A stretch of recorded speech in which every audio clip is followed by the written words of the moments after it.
안녕하세요. 세상에서 제일 예쁜 데본렉스 비앙카, 세상에서 제일 특이한 데본렉스 알리,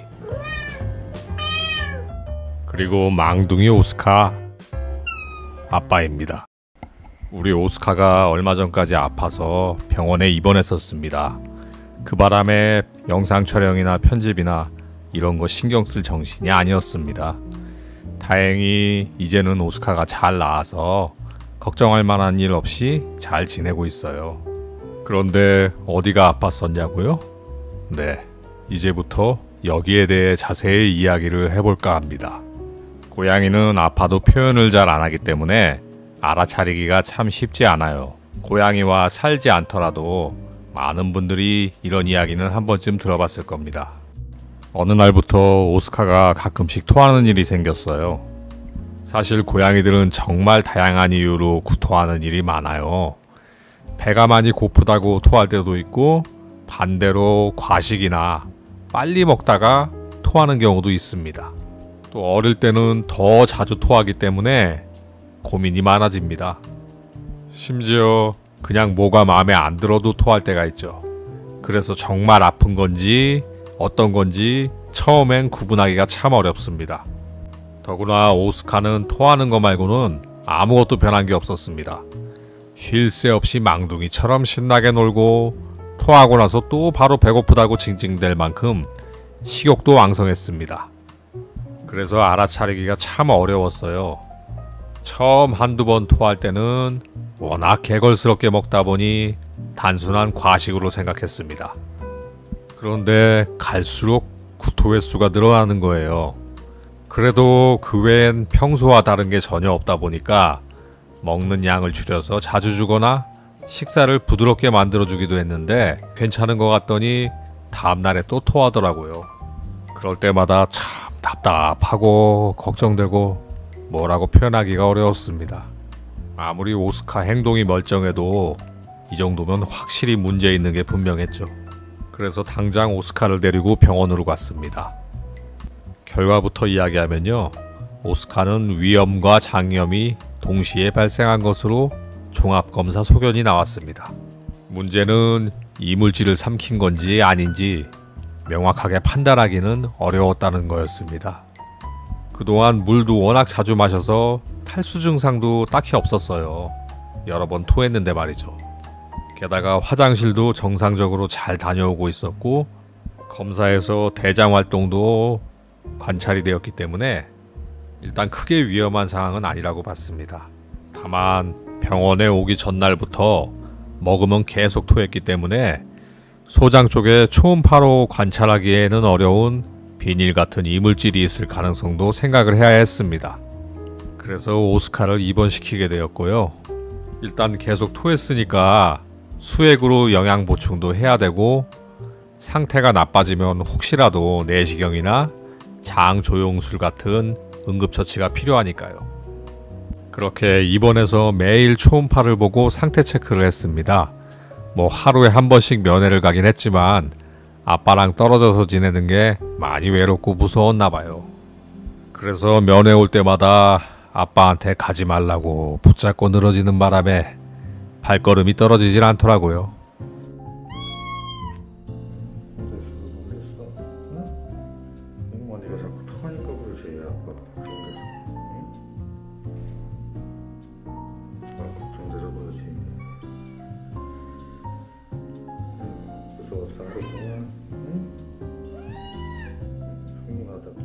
다행히 입원 치료하면서 염증 상태가 조금 가라앉았고, 병원에서 처방한 식사를 먹으면서 구토하지 않고 소화가 잘 되었더라고요.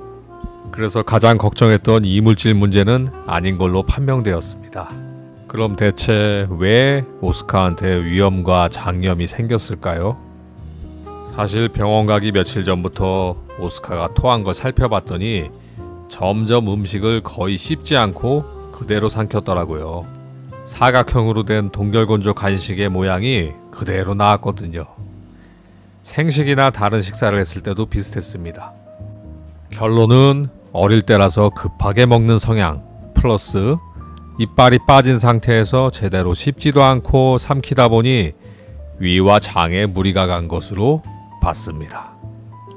여기에 더해서 아직 어린데 내장기관도 완전히 자란 게 아니라 다 큰 고양이들처럼 강한 위산이 나오질 않아서 소화를 못 시키다 보니까 계속 자극이 되었다는 의사 선생님의 소견입니다.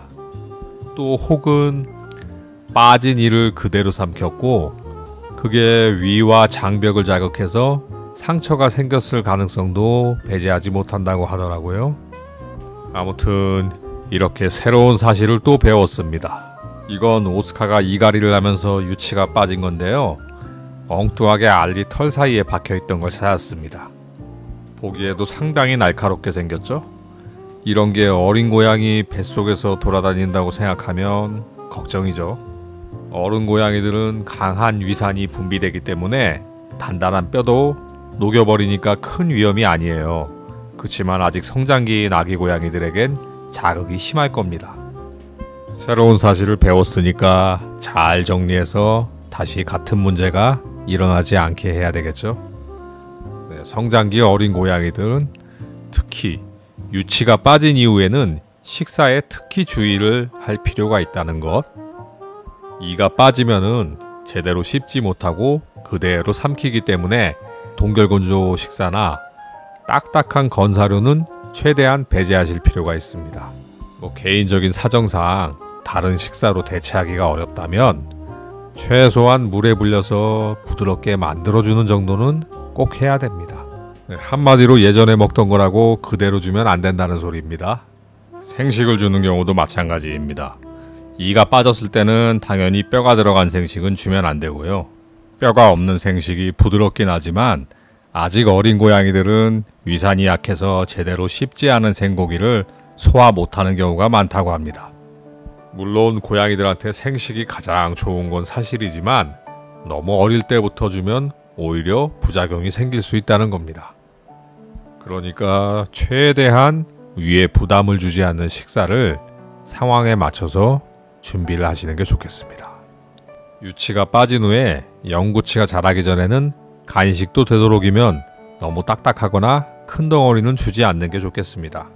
그리고 이가 빠진 상태에서는 놀다가도 위험해질 수 있습니다. 제대로 씹지를 못하니까 이가 빠진 틈새로 장난을 치다가 깃털 조각, 끈 이런 것들이 덜컥 넘어가 버릴 수 있거든요. 그러니까 이갈이 하는 걸 너무 당연하게 쉽게 생각하면 안 됩니다. 오스카는 퇴원한 이후부터 병원에서 습식캔 처방식에 뼈 없는 생식을 조금 추가하는 형태로 식단 관리를 해왔고요. 한 번에 먹을 수 있는 양을 줄이는 대신에 5번에서 6번 정도로 더 자주 나눠서 먹이고 있습니다. 그렇게 2주가량 위장약을 먹으면서 식사 조절을 한 결과 초음파상으로 보이는 염증 반응이 깨끗하게 사라졌습니다. 이제는 아무 문제가 없다고 하네요. 행동하는 건 아프기 전이나 아플 때나 지금이나 전혀 달라진 거 없이 붕붕 날아다녀서 차이가 없습니다. 항상 망둥이 같았습니다. 고양이뿐만 아니라 반려동물이 아파서 병원에 가면 비용 문제는 항상 이슈가 되곤 합니다. 동물은 건강보험 적용이 안 되니까 많이 나올 수밖에 없거든요. 여러분이 응급 상황이 아닌데 응급실에 가게 되면 비보험이라 비용이 많이 나오는 것과 같습니다. 오스카는 4박 5일 동안 입원하고 2번 통원치료 및 추가 검사를 받았는데요. 종합검사비에 조제비, 입원비, 처방식, 수액 및 영양제, 기타 처치비용 등 다 해서 약 120만원 정도가 나왔습니다. 만약 내시경이나 위장조영술까지 했었으면 여기에 7,80만원 정도는 더 추가가 되었겠죠. 다행히 그런 게 필요한 위험한 상황은 아니었고요. 사실 치료하고 검사하고 이상이 없으면 장땡인 거지 돈이 얼마 들어갔는지 이런 건 문제가 아니라고 생각합니다. 다만 이런 경우가 생기면 이 정도의 비용이 들어갈 수 있겠구나 하고 참고는 하는 게 좋겠죠. 추가적으로 고양이들이 반복해서 구토하는 경우 생각할 수 있는 증상에 대해 조금 더 언급하면요. 사실 고양이들은 원래 자연스럽게 구토하는 경우가 많기 때문에 구토하는 자체가 이상한 건 아니에요. 그렇지만 어린 고양이들은 아픈 것보다 놀고 씻고 뛰어다니려는 욕구가 크기 때문에 조금 더 주의 깊게 볼 필요는 있고요. 일단 반복해서 구토를 할 때 가장 위험한 거는 이물질을 삼켰을 때입니다. 위염과 장염을 일으키거나 심하면 출혈 또는 장천공까지 생길 수가 있습니다.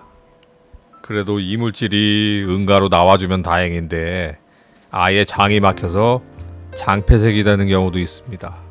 이렇게 장을 막고 있으면 빨리 개복 수술해서 장을 절개하고 즉시 이물질을 꺼내지 않으면 생명이 위험할 수도 있습니다. 그리고 분홍색이나 붉은색 혹은 짙은 갈색의 구토를 하는 경우에는 출혈이 있는 경우가 많다고 하네요. 동시에 화장실에서 응가를 제대로 못한다면 장폐색, 장천공의 가능성이 굉장히 높다고 합니다. 그러니까 이럴 때는 위급 상황이니까 지체 없이 병원에 데리고 가시기 바랍니다. 노란색이나 옅은 녹색의 구토는 공복일 때 또는 순간적인 메스꺼움 등으로 자연스러운 현상에 가깝습니다. 하지만 이것도 반복되면 췌장염일 수가 있다고 하니까 잘 지켜보시는 게 좋습니다. 췌장염의 경우 증상을 구분하기가 쉽지 않고요. 보호자가 확실히 이상하다고 느낄 정도가 되면 이미 상태가 심해졌을 수 있다고 하니까요. 그냥 병원에 가셨으면 속 편하게 췌장염 검사를 같이 받으시는 걸 추천합니다. 한동안 근심 걱정으로 마음이 참 편치 않았는데요. 다행히 오스카가 건강해져서 이렇게 편안한 마음으로 영상을 올릴 수 있게 되어 감사할 따름입니다. 고양이들은 아파도 겉으로 알기가 어렵기 때문에 예방할 수 있으면 예방하자는 차원에서 경험을 공유해봤고요. 매일매일 함께 있으니까 당연하게 생각했던 것들이 얼마나 소중하고 감사한지 다시 한번 깨닫게 되는 시간이었습니다. 어쨌거나 앞으로 다시는 이런 경험은 하고 싶지 않네요. 아유 아파 임마.